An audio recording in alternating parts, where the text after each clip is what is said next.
بسم اللہ الرحمن الرحیم۔ یرد اللہ اغضب و اضحک، مثال کے طور پہ اللہ غضبناک بھی ہوتا ہے، راضی بھی ہوتا ہے۔ تو اللہ راضی کیسے ہوتا ہے، غضبناک کیسے ہوتا ہے؟ ہم مسکراتے ہیں جب راضی ہوتے ہیں، ناراض ہوتے ہیں تو ہم چہرہ بنا لیتے ہیں، تو اللہ بھی راضی ہوتا ہے تو کیسے اظہار کرتا ہے؟ اور اتنے لوگ ہیں، کسی سے راضی ہو رہا ہے، کسی سے ناراض، ایک ہی وقت پتہ نہیں لوگ ہیں یا نہیں ہیں۔ اتنے عزادار موجود ہیں، اللہ سب سے راضی ہو رہا ہے، اور اتنے مخالفت کر رہے ہیں، سب سے ناراض ہو رہا ہے۔ ایک ہی وقت میں اتنوں سے راضی اتنوں سے ناراض، تو کیسے؟ کہ اللہ کی رضایت اس کا ثواب ہے۔ جب وہ راضی ہوتا ہے تو ثواب دیتا ہے، جب غضبناک ہوتا ہے تو عذاب دیتا ہے۔ اس پہ کوئی بھی حالت طاری نہیں ہوتی۔ یہ حالتیں طاری جسم پہ ہوتی ہیں، وہ جسم نہیں ہے، اس لیے اس پہ حالت طاری نہیں ہوتی۔ یہ حالتیں اس نے عطا کی ہیں، کہ لیکن اس نے کوئی مخلوقات خلق کی ہیں۔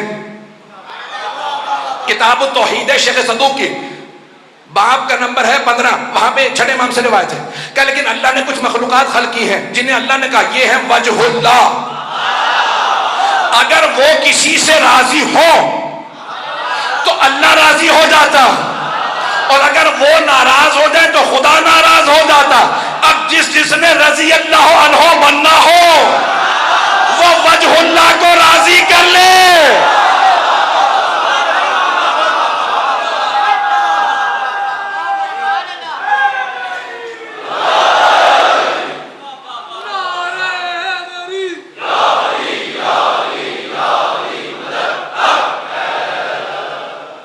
توجہ ہے جانی؟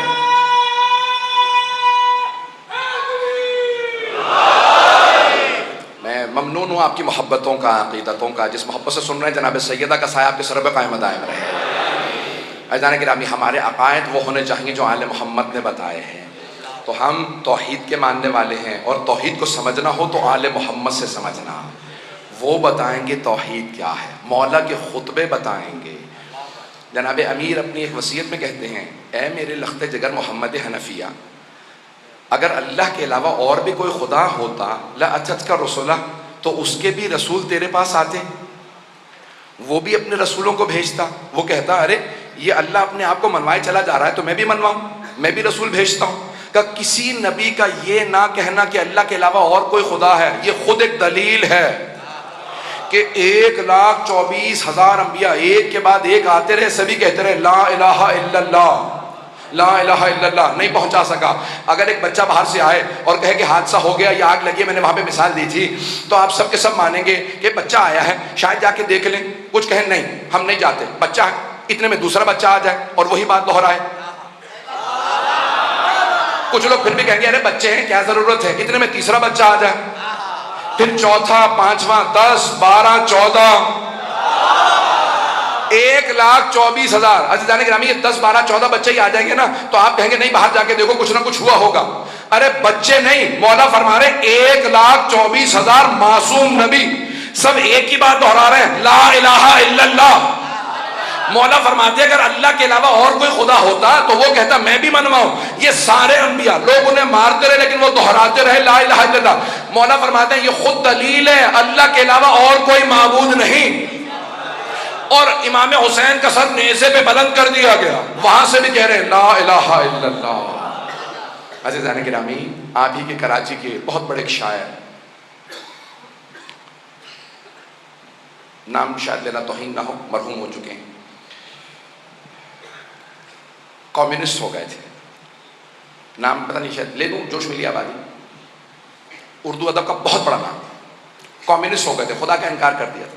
اب آخر عمر میں دوبارہ مجلسوں میں آنے لگے، مرثیے پڑھنے لگے، تو ایک صاحب نے جا کے کہا جوش صاحب آپ تو کمیونسٹ ہو گئے تھے، خدا کا انکار کر دیا تھا، یہ دوبارہ مجلسوں میں کیوں آنے لگے؟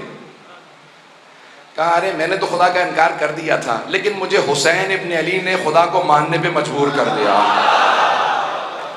کہا امام حسین نے کیسے مجبور کیا؟ کہ عصر عاشور میں ایک سجدہ تھا جو بار بار کہہ رہا تھا اگر خدا نہ ہوتا تو اتنے ظلم کے بعد بھی حسین سجدہ کیوں کرتے؟